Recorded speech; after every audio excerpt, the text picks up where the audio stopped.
ఇలా వీరి మొదటి తరం నుంచి ఇప్పుడు మనం రెండవ తరాన్ని చూద్దాము. రెండవ తరంలో వీరికి 5గురు సంతానము, 2 మగపిల్లలు, 3 ఆడపిల్లలు. వీరి మొదటి సంతానము ఆడపిల్ల.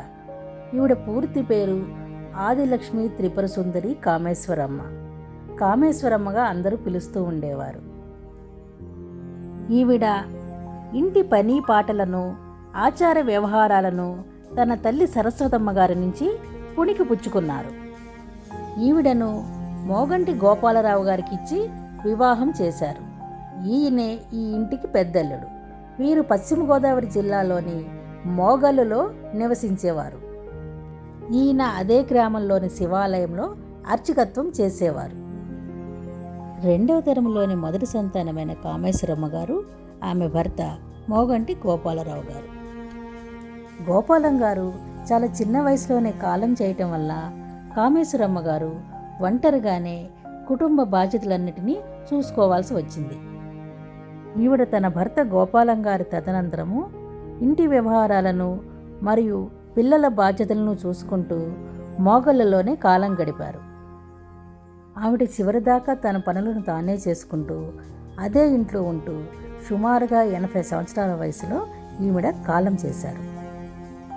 ఇప్పుడు పాపయ్య శాస్త్రి గారి రెండవ సంతానాన్ని చూద్దాము. ఈయనే వెంకటాచల శివరామ వరప్రసాద్ శర్మ. ఈయనని అందరూ ప్రసాదరావు గారని, దగ్గరవారు ప్రసాదం గారని పిలుస్తూ ఉండేవారు. ఈయన మంచి కలుపుగోలు మనిషి, వ్యవహారవేత్త. ఈయన కృష్ణా జిల్లాలోని నందివాడ గ్రామంలో నివసిస్తూ ఉండేవారు.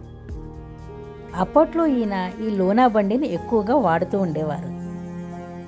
ఈవిడ ప్రసాదరావు గారి భార్య తుల్యా భవాని. ఈవిడని అందరూ భవానమ్మ అని పిలుస్తూ ఉండేవారు.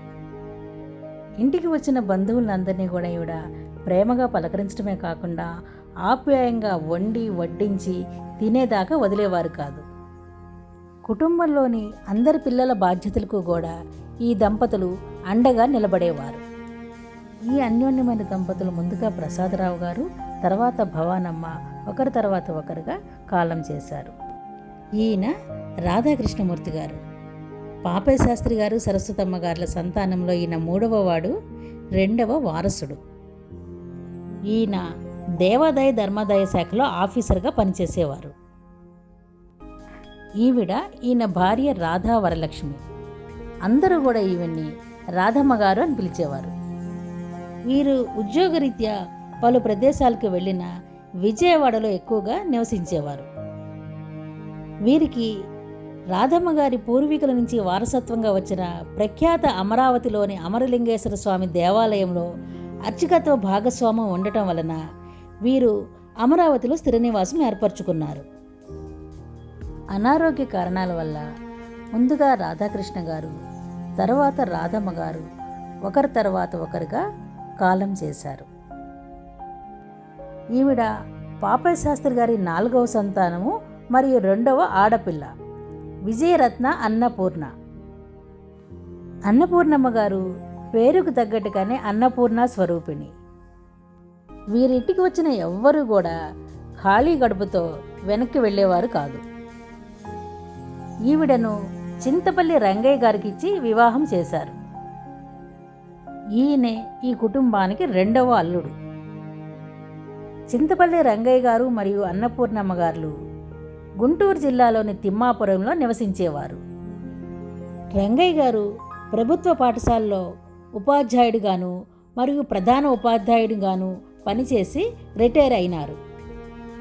వీరిద్దరూ కూడా బంధుమిత్రులు అందరి పట్ల మిక్కిలి అభిమానంతోనూ ఆప్యాయతతోనూ ఉండేవారు. ఒక రకంగా వీరిని ఈ కుటుంబానికి అజాత శత్రువులుగా చెప్పుకోవాలి. అన్నపూర్ణమ్మ గారు పుణ్యస్త్రీగానే కన్నుమూసినారు. తర్వాత కొంతకాలము రంగయ్య గారి ఒంటరిగా జీవించి ఆయన కూడా కాలం చేసినారు. పాపయ్య శాస్త్రి గారి చివరి సంతానం దుర్గాకాళి వరప్రసాద లలితాదేవి. ఈవిడని అందరూ లలితమ్మ అని పిలుస్తారు. ఈవిడే ఈ కుటుంబానికి ఆఖరి సంతానము, ఆఖరి ఆడపిల్ల. ఈవిడ పియూసీతో పాటు ఓపెన్ యూనివర్సిటీలో డిగ్రీ ఫైనల్ ఇయర్ వరకు చదువుకున్నారు. ఈవిడను మద్దిరాల శంకర్రావు గారికి ఇచ్చి వివాహం చేశారు. ఈయనే ఈ తరంలోని ఆఖరి అల్లుడు. ఈయన చాలా మితభాషి, అందరితో చాలా తక్కువగా మాట్లాడేవారు. ఈయన కృష్ణా జిల్లాలోని గుడివాడలోని ఏపీఎస్ ఆర్టీసీలో ఆఫీస్లో ఈయన పనిచేస్తూ ఉండేవారు. ఈయన పదవీ విరమణ చేసేంతవరకు కూడా వీరు గుడివాడలోనే నివసించేవారు. ప్రస్తుతం వీరిరువురు కూడా హైదరాబాదులో తన 63వ పెళ్లి రోజును కూడా జరుపుకొని ఆరోగ్యంగా జీవిస్తూ ఉన్నారు.